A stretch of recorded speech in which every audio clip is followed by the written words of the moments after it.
কথাটা একেবারে 16 আনা সত্যি। যখন মেয়েদের হাঁটুর উপর জিন্সের প্যান্ট আর হাতে মোবাইল থাকবে তখন জানবে ধ্বংসের শুরু। ভালো ভালো ছেলেদেরও মাথা বিগড়ে যায়, তখনই ঘটনা ঘটে যায়। আর যখনই এটা ঘটে পুরো দেশটা একেবারে উত্তাল হয়ে ওঠে। স্যার, ধর্ষণ তো জিন্স প্যান্ট আর মোবাইল আসার আগেও হতো।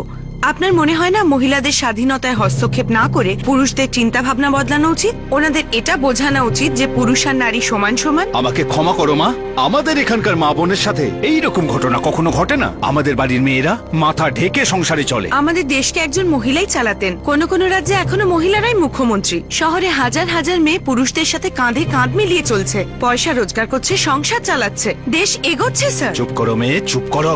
সব সময় ছেলেদের কাঁধ মেয়েদের কাঁধের থেকে ওপরেই থাকে, আর দুনিয়ার মানুষের কাছে মেয়েরা কাঁধে কাঁধ মেলাবে, এর থেকে আর লজ্জার ব্যাপার কি হতে পারে? দেশ থোড়াই আগে এগোবে। মেয়েরা আজও বাচ্চার জন্ম দেয়, মেয়েরা সংসার দেখবে, ঘরটাকে সাজাবে, আর ছেলেরা রোজগার করবে, বাচ্চা আর তার স্ত্রীকে সামলাবে। এতদিন পর্যন্ত এটাই হয়েছে আর এটাই হবে। যেটাকে তুমি পরিবর্তন বলছো সেটা পরিবর্তন নয়, ওটা ধ্বংস, ধ্বংস। আর এর শুরুটা তোমরা শহরের লোকেরা করেছো। সমস্ত সংস্কার, সমস্ত শালীনতা মাটিতে মিশিয়ে দিয়েছো তোমরা আর তোমাদের শহর এই দেশকে গড়ে তোলেনি।